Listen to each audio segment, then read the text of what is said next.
It is the Friday night. It is Neil Atkinson. It is John Gibbons. I can't away myself. John Gibbons. Kills you, kills you, honestly.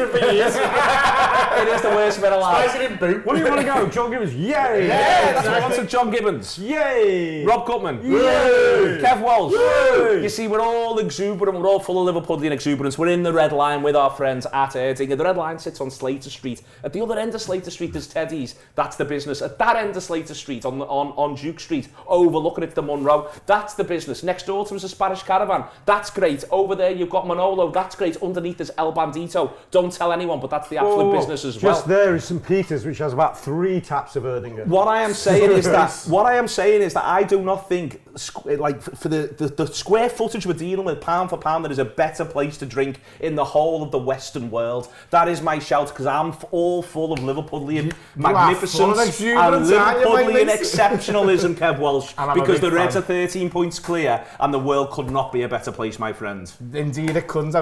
Before I come here, I was only just having a little flick through Facebook, and one of my mates had put up there something saying, I don't know if the Reds even understand just how good they've made this city feel. And I was like, just on a little Friday afternoon, do you know what I mean? 2 days after the match, and that's what everyone's thinking. I don't know if Arsenal understand how good they've made this city feel, because they've had a great week. Honestly, their manager being such an absolute nugget doesn't half make it feel better when he absolutely falls on his face. I'm very obsessed with them this week. So I don't want to talk Gutmann down, but after the Arsenal drop points against West Ham, he messaged me to say 4 points this week would be absolutely magnificent for the Reds now. After they drop points against West Ham.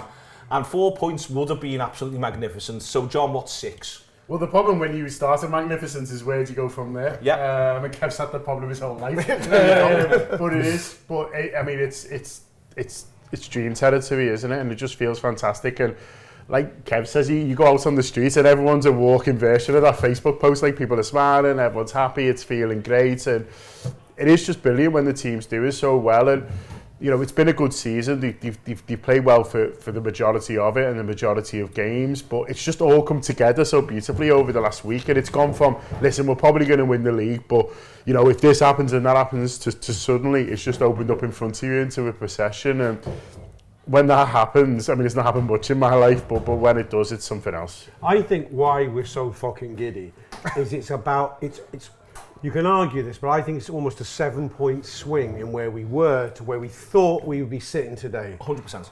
Right, so after Villa, chin's a bit on the floor because of Everton. Wolves wasn't exactly a picnic. The worst winning. They should beat Villa, but you're not entirely convinced at the same time. Yeah, exactly. And you're shipping goals. You're letting leads go. You don't feel like you're playing like champions. And then West Ham happens.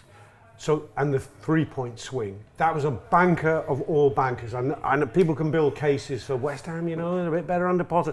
But the bookies weren't thinking that. They had Arsenal at about 92%. They go with their bombs. It doesn't matter if Arsenal have got strikers. It was a 3-point swing straight away.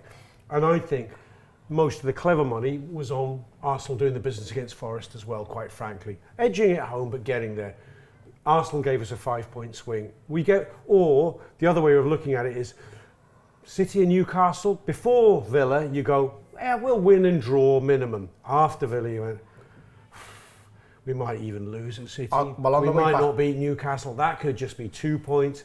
Would you take 3 out of the 2? People were having those kind of thoughts at that point. On the way back from Villa, the conversation on the bus was, it's gone from being 7 points out of these 3 games, we'll be fine, no problems at all, to we need to win these next 2 now. And then before you get into the next 2, as you say, West Ham happens, and then you're just a bit like, it doesn't really matter what we do here, we can play the reserves. We bounced into City. Yeah. I've never experienced, people talk about the bouncing into, in fact, the effect of another team's result. I don't think I can ever remember anything as important as them losing West Ham, what it did for us at City. The concourse before the game, it was like a pub on Christmas Day. Do you know what I mean? Like, I was like, oh, how are you? How's the family? Do you know what I mean? And like, normally it's tense. It's like, oh, fucking hell, you know what I mean? Like, but it, you know, the tension was gone, was it? Because Villa was honestly, it was like, then it was like, oh, should we go and watch that game? Do you know what I mean? No, we scored way. It was like, honestly, it was unbelievable. Like, the atmosphere around the ground that day, it was just like one of, yeah, this is brilliant, and we're going to go up there and we'll probably beat them, and then we did.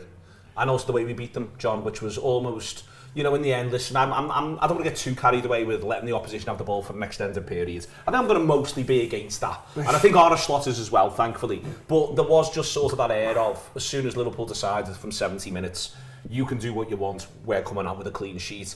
When you achieve that, let's be clear, when you then achieve that, and as the clock goes to 88, suddenly everyone's like, this is brilliant. At 82, you're not as sure, but at 88, and everyone's like, how good are these boys, how professional do they look? Yeah, what they've got really good at, got better at, I think, throughout the season is managing periods of games, because you can't go hell for leather for 90 minutes. And listen, a team like Man City won't let you, and a team like Newcastle probably won't as well. So you can't be dominating, but also, you know, in terms of energy levels, he's not rotating a huge amount. You know, we did a show before on moments, and it's interesting looking back in November. He was arguably rotating more then. You know, he brought Gomez in for one of those games at City or Real Madrid. You know, he's swapping the fullbacks. Nunes starts against Real. Now it feels like he's got his guys who want to start. And so if you're making that decision, I think it needs to be around. Do you know what I mean? If we can just take 10 minutes out of the game and take a bit of a sting out, maybe sit back and be a bit compact, we do that, because it'll help us in this game, but also it'll help us on the fact that we're playing Newcastle 4 days later, and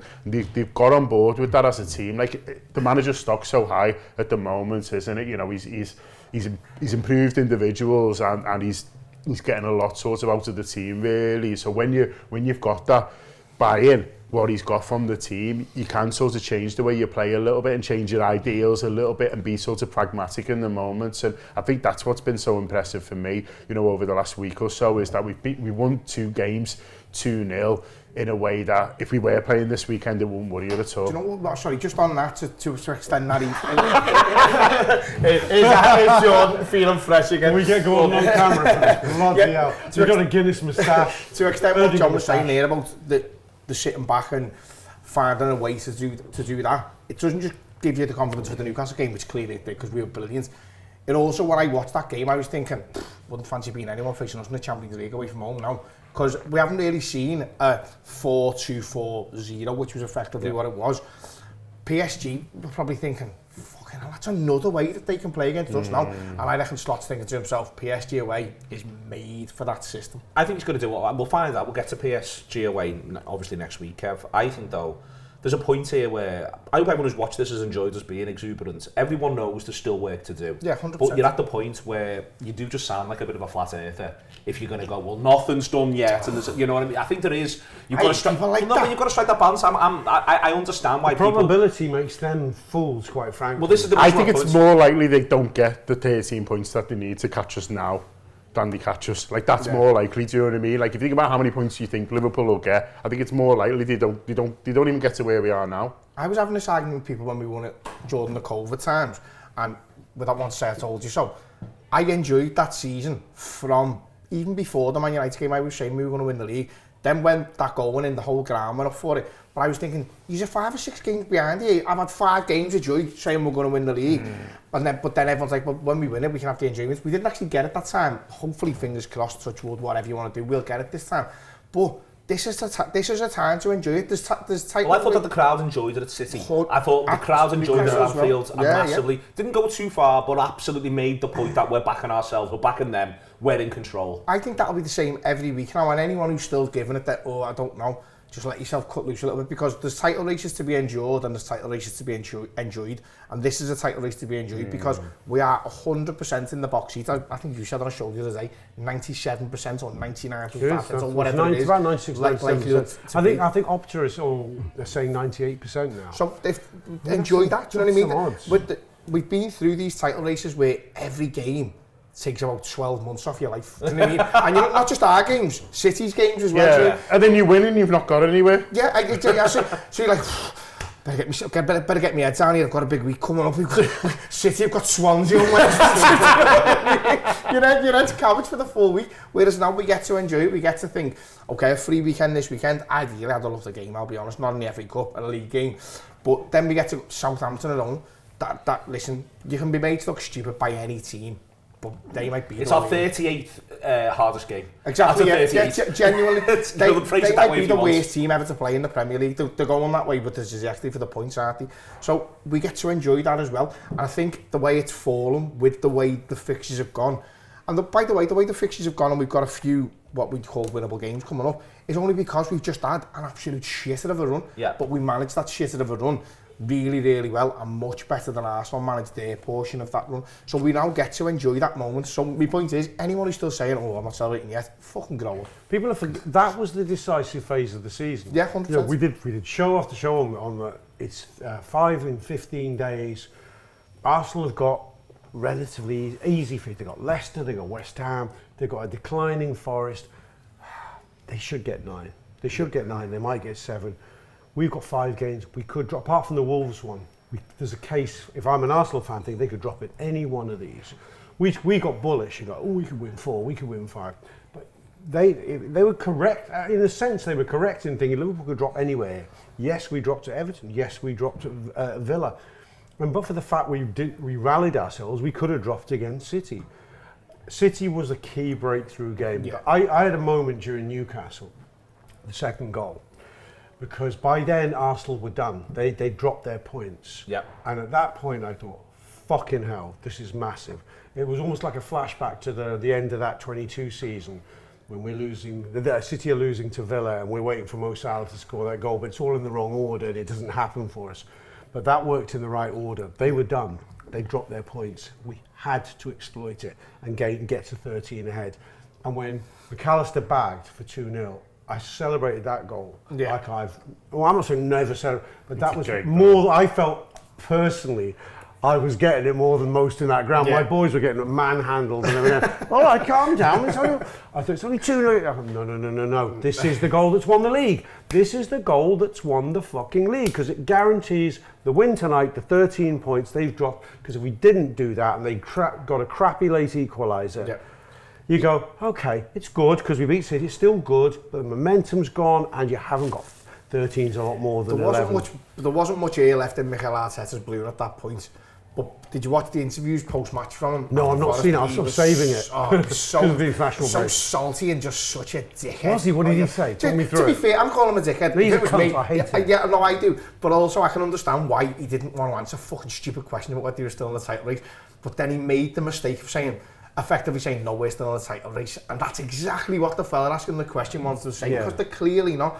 But I reckon that McAllister goal, as much as it gave you that oomph, he's probably heard out that McAllister goal as he's walking out to talk to some fucking dickhead in the sky. I've seen it on the telly there, it's just gone in, he's just gone, fuck off in there, do you know what I mean? What it's given us, it's taken away from them as well. It's the timing of it, as you say, it's so perfect. I love this quote, I think it came after City, before the Forest game. They go, are you conceding the title? And he goes, over my dead body. Or maybe it was a game before, he goes, I am working every minute and every second of every day. But I feel like going, well, you're going to fucking pick yourself up front. Like, what's his move? Do you know what I mean? Yeah. Like, shut up, be humble, and just. But it's just like, he's like, I'm over my dead. But like, there's nothing he can do now. Do you know what I mean? Like, there's literally fuck all he can do. Will be to say, listen, it's clear that they've pretty much won the league. If they slip up, we'll be there, no problem at all. But we're working now to make sure that we don't end up in this situation again. Because he's so arrogant and the way that he's gone about it, he now can't admit that he was wrong 4 weeks ago. He's worried about losing face. There's no shame in saying 4 weeks ago we were in a title race and I was going for it. That hasn't gone our way. It's finished now. There's no shame. But also that can help a manager's squad through the rest of the season. Manage expectations and also have a if they can get through against PSV, which I think, given the situation with the squad, and I've got tons of sympathy for them. Obviously, because it works for us, I'm delighted, don't get me wrong. But I've seen injury crises, I've seen what it does, I've seen how hard it is to get your team. So I've lived that one, I've seen that film. But because I've seen that film, that's why I'm a bit like, I don't understand why he doesn't come out and say, listen, squad situation at the minute, dead hard. They're doing really well, they look a great side, fair play to them. Are we going to try and win every game? Of course we are, we're all athletes and competitors, but the truth of it is, it's going to be difficult from here, but we're going to save our resources for a big push in Europe, and we're going to do the best we can every single league game, and that's the plan. But looking at it, the Reds look great. We'll see you later on, but we're going to try and win the European Cup. Klopp was in this position last season, after, with 7 games to go, and then we have 3 terrible results. And then he had to face the media and go, so you can still win the league, sucker. And he burst out laughing and went, no. And more or less goes, at the end of the day, we've got to win football matches. While it's mathematically possible, of course we'll try and win. Do I think it's likely? Of course I don't. But we will try and win football matches. That's all he had to say. But he's going, I'm working every day. Love my dead body's a ridiculous thing to say. No, it's because... It's like on my kids' lives. It's the worst thing people say. Over my dead body, though, but they asked him, they asked that question the other day, and he said, and he stuck by it because he's backed himself into that's it. But when you hear that, Kev, you think, this is for you, about you and your reputation and stuff like that. And it's not just him. He's not the only one. He's not the only one who does this, by the way. He's not the only manager. But when I see behaviour like that and see people talking like that, I'm like, this isn't even about the football club anymore. This is just like, yeah, well, I'm going to do everything I can. Do you know what I mean? I'm doing everything. Do you know what I mean? This is me, you know, where, and I'm just like, it's almost like about it's almost about protecting your own kind of order rather than absolutely right. Like anything going, do you know what? It's been one of them this year, but we'll come back next year. We'll get some new players in. We'll get people back and we'll go again, which is just sensible. He's got players to look. I mean, we've got to go to this. He's got players to look after towards the end of the season. Like when Saka comes back, the best thing he can do is get the best out of him he possibly can for Europe. Look after him apart from that, because the other thing is, to your point of, there's every chance, listen, Liverpool might not sign a contract with these three lads. There's every chance City have got to go and do the Club World Cup, and City have got loads of work to do. There's every chance Arsenal kick off next season as favourites. Yeah. But what won't help them is if, over my dead body, I run everyone into the ground between now and then. You know what I mean? And then go, what was I meant to do? Hey, listen to this. We're giving all the secrets away here. Stop recording, George. We don't want this going out. George, cut. It's the red line, it's Erdinger. We're absolutely delighted to be here. We're absolutely flying. The sunshine in Liverpool. Yeah, it's a little bit chilly, but the sheer heat of our exuberance will heat the whole of the city region. It is a pleasure. Back in a second. And Erdinger, please.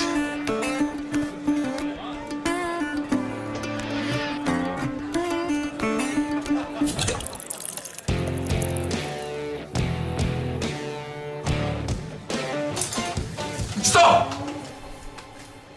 Don't forget the best bit.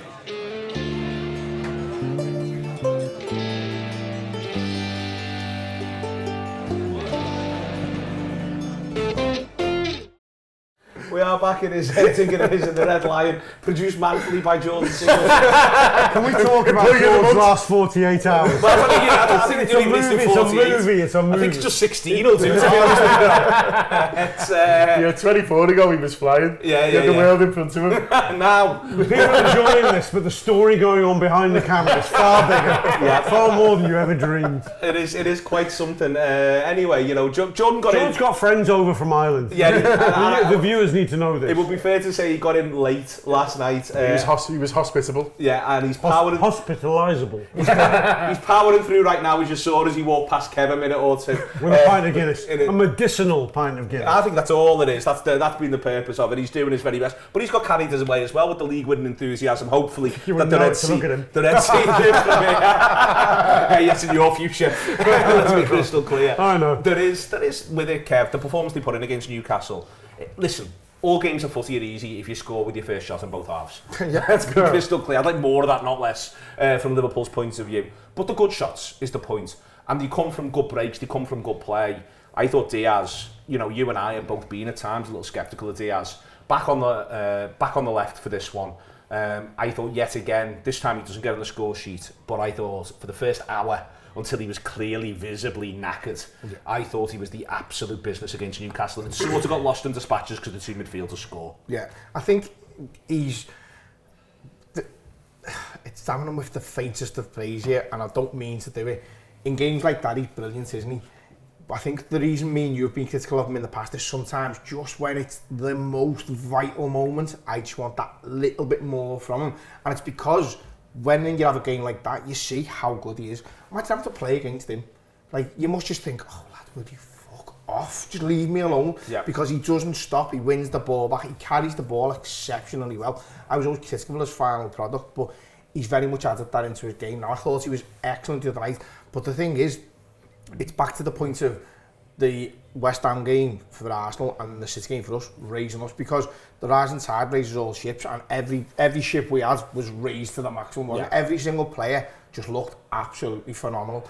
Even like down to the goalie, who didn't have a great deal to do, just looked really assured, looked like, wouldn't fancy trying to take a shot at him, and it worked out that way when Newcastle got their attack. But yeah, I think Diaz, he's had a little bit of criticism, but maybe not criticism, that's probably a little bit harsh, but when he's been playing at number 9, his numbers have dropped off. but I don't think that's a massive surprise. The number 9 for Liverpool, weirdly, might be the hardest position in the whole club. Better play number 6 if you want goals. You might actually be, but Diaz has gone from having a start on the left to the season, which was unbelievable. Yeah. Like, it shocked me. I was advocating for selling him in the summer, but he had a great start there, and then the manager said to him, I can't trust Nunez up front, I need you to do the job. And he must be thinking, fucking, that's so much easier out on that left. But he just moaned about it. He's gone and he's done his best up there. And by the way, he's such a handful when he's up there. You can't affect the game quite as much as you can on the left because of the system that Liverpool play. But listen, the season he's had and the game he had against Newcastle, absolutely brilliant. It was...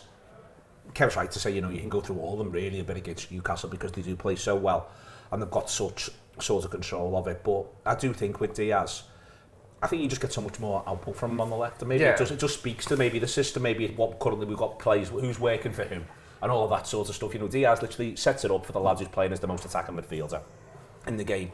You know, Salah sets it up for McAllister, who's also playing in midfield. We know the system's about Salah, but it's also about who plays wide on the other side as well, John. And, you know, for me, as soon as Diaz goes back to the left, it looks like he's got numbers and output. When he's playing through the middle, he doesn't. And that, to me, therefore, tells you it's about the system, it's not about the player. Maybe. I just think he feels more comfortable. I think up front, he's like, listen, I'll do a job. And like Kev says, he's done it to his best of his ability. No one can argue about, you know, he's put a shift in for his team there. And I think the manager, you know, will be made up that he's done that and appreciative that he's done that. But out on the left, you can tell he's just thinking, oh, yeah, right, I know what I'm doing now. Do you know what I mean? I've played most of my career here. I know what I'm doing when I get the ball. And I think he's just more comfortable, and so he's not thinking about it. He's not thinking about his position or where he should be. It's all a lot more natural for him out here, and he's a much better player when it is natural for him. But wherever you put him, his work rate's phenomenal, and I think that's another thing that suits him with that wide, because number 9, yeah, he can press and stuff like that, but how much he was helping Andy Robertson against Manchester City was brilliant. And then Salah's following suit at the other side, but I think he's taking his lead, you know, from Diaz, and brilliant to see it. And Newcastle was seeing exactly the same, but he's winning the ball 30 yards up the pitch. You know, he's winning it in midfield, and you know, a couple of times he tackles, and then suddenly he's just up and running. And I don't know, he's like a break dancer. He's just like boom, he's up and running with the ball, and that is such an asset when you can have somebody to do that. He's a very, very good footballer. I think it's tough for him because he's following Sadio Mane, who's one of the best forwards I've ever seen play for Liverpool. And Mane would step up in the big moments, and he's big performances in big games and stuff like that. Diaz, he's not quite at that quality, but I honestly think, like with Mane, we're talking about like one of the best forwards Liverpool's had in the last 30 years, and so he's all-time 11 territory, Mane. Like he's in the argument. If someone put him in, he'd be like, yeah, sound. And so I think, you know, it's hard to hit that level because very, very few Liverpool players have it. I think we forget at one point we had 3 forwards playing for us who were all in the top 20 all-time Liverpool scorers, and they were all on the pitch. And they were all on the pitch. Do you know what I mean? I think, you know, I think Mane's top 15, and obviously Salah's top 5 now. And so these lads who we got used to watching were just playing at such a level and consistent excellence. There's like, it's almost impossible to replicate. He's doing a really, really good job for this team, and on Wednesday he did a belter. I've got to know what to say, because I think on this, I think this one matters. We at the minute watch a lot of Arsenal, and obviously we've just gone to Manchester City. Yeah. And I would have Diaz ahead of anyone City have got, with the exception of Haaland. I think Savinho may well end up having a really good City career. I think Marmoush looks really likely, but I'd rather have Diaz than anyone else that you want to refer to that they've got. Then the next phase of that is go and look at Arsenal, and yes, they've got their injury problems at the minute, but I'd rather have Diaz than Havertz. I'd rather have Diaz than Martinelli. Just on pure levels, Saka's the only one. Saka, so I'm talking about Haaland, I'm talking about Saka, I'm obviously talking about Salah. A couple of others of our lads, if you want to have a debate, but I'm putting Diaz above anyone else that they've got. Yeah. And when you want to look at a league table and why Liverpool end up at a certain level better than their competitors, right now Luis Diaz is a really good example of part of the reason why.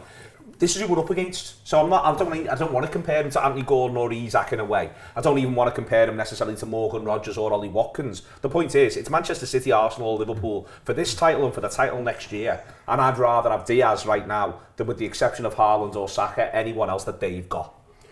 Yeah, I think there's a reason that Barcelona would like Diaz, you know, because I think he could almost be the main man for Barcelona. I think he's better than Rafinha. Yeah, in a parallel universe, about he started for Barcelona this season. We face him in the Champions League final potentially, and we're worried about that.